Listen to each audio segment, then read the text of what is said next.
This is a question and answer session. If you have a question, please raise your electronic hand and then you will unmute yourself. Hi, Marek. Hello there. Hi there. That was great. I really enjoyed it. Yeah, Super. I definitely have a bit of a dysfunctional walking pattern, but what I observed on that was, yeah, I had quite a substantial change when doing both of those exercises. When I was lying on my well, when I was lying on my back afterwards, I felt such a change in the side. Normally, I feel I'm falling to the right, but I felt so much more even. But I wondered, my physio has diagnosed me with a weak pelvic floor, a tighter pelvic floor on the right and a weaker on the left.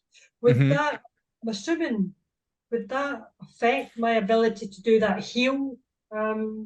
Of course. Pelvic floor plays a very important role for stability. So Right. I'm not against abdominal contraction or holding or a pelvic floor.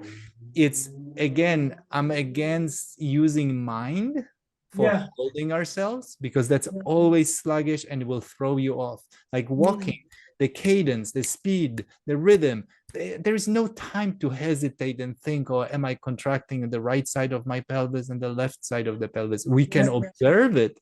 We can train ourselves with awareness and exercises and lessons to become aware of something, but trying to control it with the mind, with the prefrontal cortex, not effective. Just the recipe for frustration.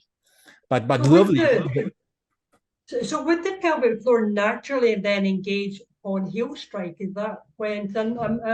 I noticed you had mentioned the pelvic floor. I think when we were drawing the leg back, or I think yes, to pull the leg back in this configuration when you're lying on the side and you're retracting, you have to.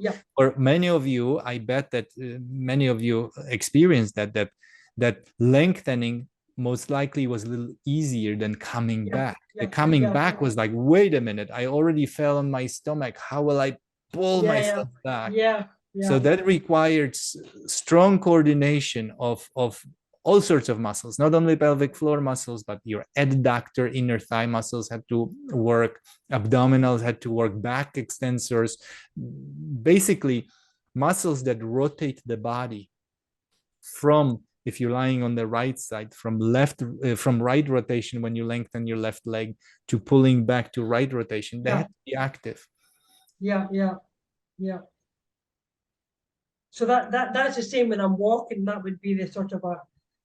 Yeah, in walking you don't have to retract so much. So that's more of controlling not to fall. Sometimes at the heel strike there is a little bit of pounding. Sometimes actually that heel strikes excessively slows the person. Actually, there is like a jamming into me, the force. If I have the, let's say my left leg goes forward, and then the force returns back as if to push me backward.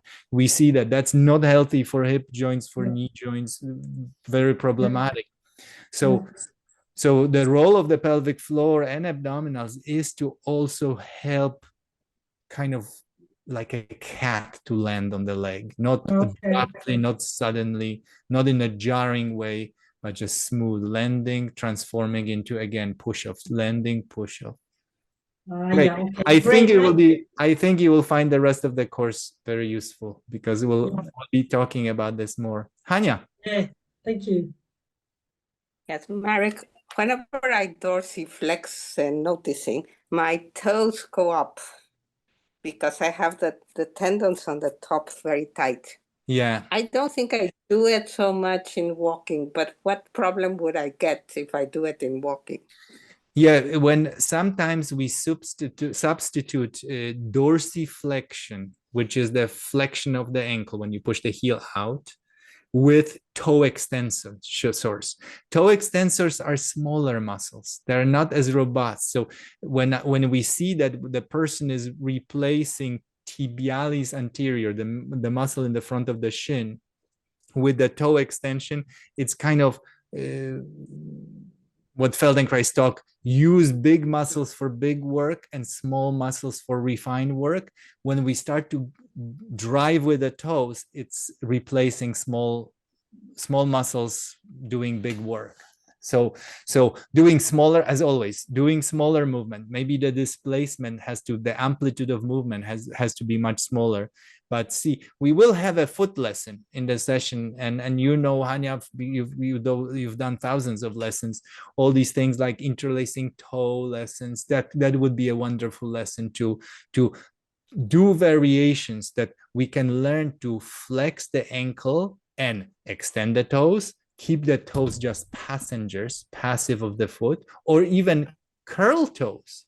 That would be a challenge. Dorsiflex foot. See, I can curl the toes, but then I have to think about it and keep them curled. And what I cannot do very easily, even though I've it's just lift and let the toes be dormant. Don't do anything. Either curling or standing, it goes well. But letting them be dormant is the thing that is very difficult. Yeah, another strategy you could do is in sitting, just the tapping the foot. Pop, pop, pop. So the knee is already bent. And I'm noticing now that I'm sitting that it depends on the angle I have of my leg, of my knee. If I get the foot closer to the sitting, it's very difficult to do without the toes. At a certain angle, I can do it, like the tapping. I would start with those easy places. The easier places first, and then borrow that ease that you don't use your toes as you pull the knee more into flexion. And I have to pay attention. I don't think it's such a problem in walking, but certainly in all doing these exercises, I notice how my toes go up. So, okay. Thank all you. right. It will Susan, help. You're next. I have 2 hip replacements and other things that are small or big, doesn't really matter. I noticed particularly in the last set that I began to have leg cramps, which is something that happens to me so often. So this question is for 4 hours from now. I don't know if that's normal, but you know, right now I don't feel too bad, but there's a good chance there will be payment for what I just did. Do you have any suggestions for that? Suggestion, if you know yourself already like this, that you've had experience in the past from doing exercises and movements that you pay for it later, I would say be super disciplined. Make this practice a discipline of how to underdo. Because we want faster improvement. We like that stretch, we push. But if you know that you pay later on, this will take training. It will be, you'll be kind of like antsy, almost like, no, I cannot do that little. That's a waste of time. That would not be. Train that. Train to do movements that are 30% of range. Just barely anything.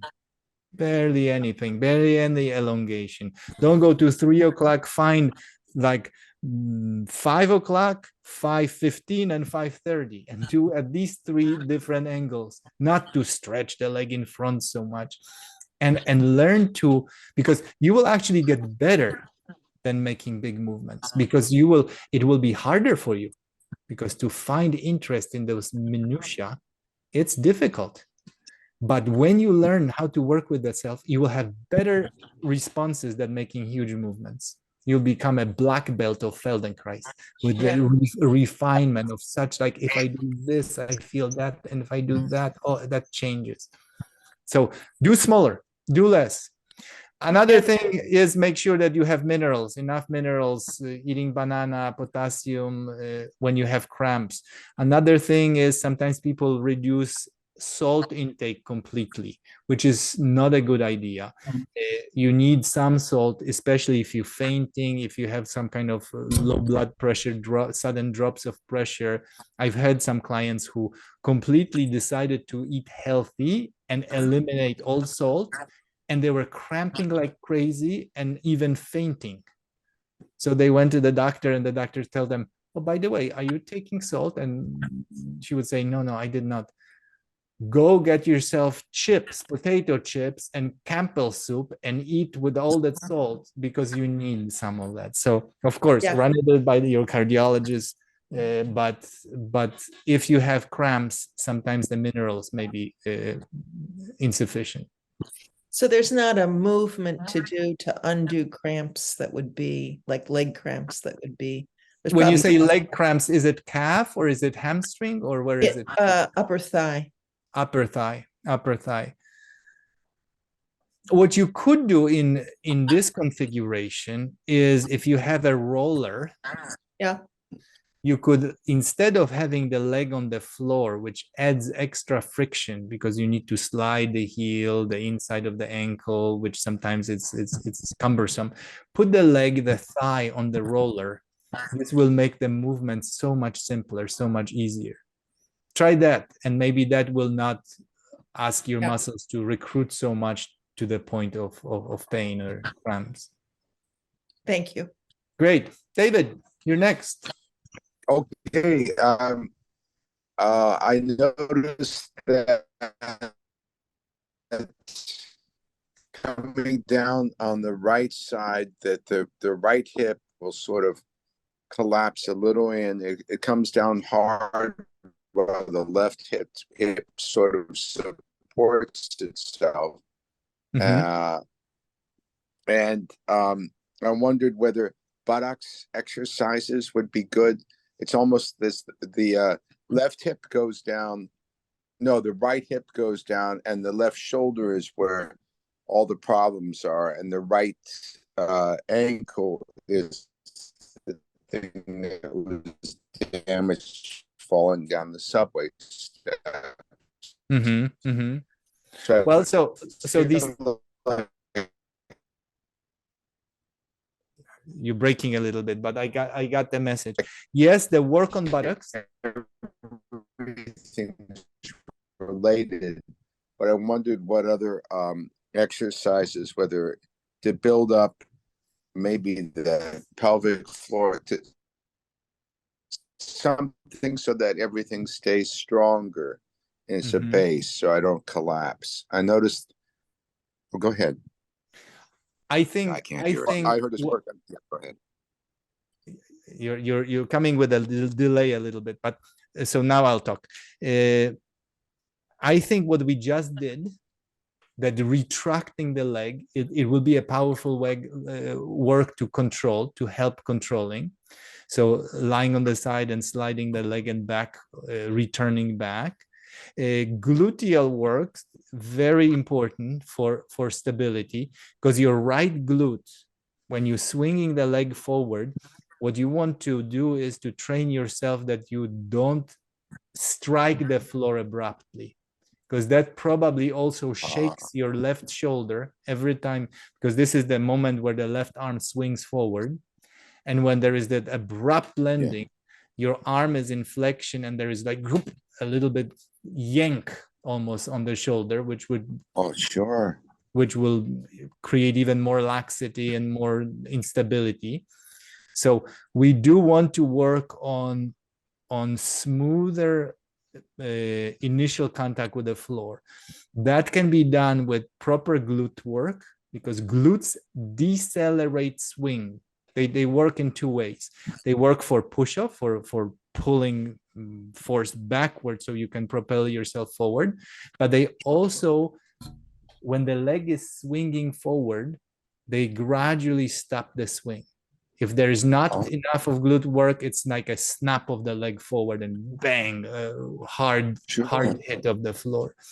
So the glutes work, and probably consciously making your step a little shorter, your stride shorter, is not only on the right leg, make it symmetrical, so your stride on both sides will be a little shorter, so you can land more like a cat rather than jarring force. And of course, the rest of the course will have plenty the rest of the course opportunity. And you had also mentioned something about if you don't flex the foot enough when you go forward, you tend to either toe out or collapse in too. Correct. So I imagine correct. The rest of the course, dorsiflexion of the foot. So having the foot on the roller, for example, and gliding the foot on the roller. sole of the foot. The shape of the roller makes it nice, because if you imagine, I don't have a roller, but I have a ball. If you imagine a round shape, as we roll, the foot can kind of, when it goes backward, the heel can go down. Not that laptop thing, but actually that glide back and forward and back and forward. And imagine this would be a place where your heel strikes or contacts the floor. Thank you so much. Great. Last question, Nikki. There. Anyway, Merrick, I noticed a big discrepancy when we're side sitting on the floor between the right and the left. Part of it is because of scoliosis and then the back, but it's tight all the way from the ankle, knee, hip. What do we do when there's such a difference between the two sides? Luckily, this lesson only had a small portion of side sitting. You're talking about side sitting, right? Yeah. Yes. Yeah. But luckily, it affects everything. Of course it does. And walking. I would say if side sitting makes such a big discrepancy, it's better to repeat this session sitting on the chair or not in side sitting position, because if you have limited motion of the knee or hip, then you substitute by either hiking the pelvis so much and scrunching the ribs or going into your scoliosis, emphasizing that, which will not be that useful. So it would be better to be more in natural position in sitting on the chair and doing these sequences. Another thing could be to go on your elbow, so you're not so vertical. I was contemplating, but I always have so many ideas and I could just teach for another 5 hours. But option of leaning on the elbow, so you're not so upright. So you're more on your elbow, leaning more. This will still make the pelvis mobile. Oh, Nikki, you disappeared. Well, you will listen to the record. Oh, you're here. Okay, you change your placement. Being on the elbow. Can you picture that? Side sitting. Sure. Left foot is behind me, but I'm leaning on the elbow. Of course, this will have its own problems. Sometimes people don't like the neck because you're not vertical, but your head is hanging sideways. But this could be a sequence to consider, like leaning on the elbow and forearm. Okay, great. I also, like Susan, need to pay attention to even doing it smaller. After all this time, I still never as we get better, we should learn how to make lessons beneficial by making them tinier, smaller. Roanne, you have one more question. Thank you. Yeah, hi, Merrick. Yeah, hello. Yeah, that was a great lesson. I'm having issues. Number one, I have a scoliosis. I had left hip total replacement 4.5 years ago, and it totally messed up my scoliosis, and I'm still adjusting. My balance is not great. I developed neuropathy from the left foot up through the whole left hip, that whole left side. So that's another challenge. This lesson helped a lot. Re-educate my brain in different ways. I'm glad, and there will be plenty of these opportunities. And the thing about this is, again, that I'm trying to make a point that we don't need to be perfect to function well. Myself included. I teach this stuff, but I had my knee troubles. I had the surgery. If you MRI my knee now, it will probably be not so good. So, and I've learned to substitute, circumduct a little bit with the leg. I'm not perfect. Don't think that you have to have all the full range of motions in order to function well, because when you hit the difficulty, you will say, oh, this is so disappointing. Learn through approximations of making this adjustment, that adjustment, make tons of mistakes in a way, like we do in the Feldenkrais. We do it one way, you do the second way, third way. It's not just one correct way.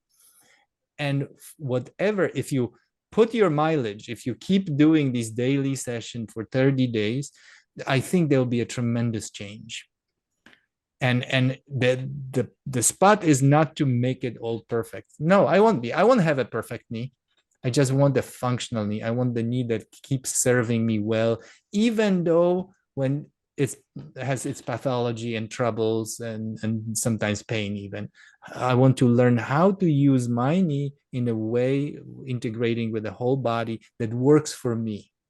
Not for Dr. Newman's book, what it should be properly. This gives us a blueprint from where you can start to integrate into your own story. And that's the most important part, your own story. This works well for me now.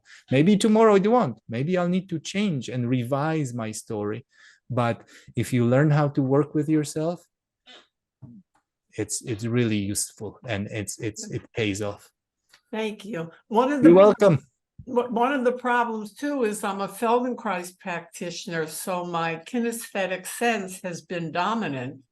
Yeah, in some way, when we get more aware, it's like, oh my God, and this I never. Well, it's damaged now because sensing and feeling can't be the way. Because that system is damaged because of the neuropathy. Yeah, of course. So it's really thrown me off. I haven't been able to get back to where I want to be. Let's see in 30 days if you'll be better. Yeah. If you'll be on your path.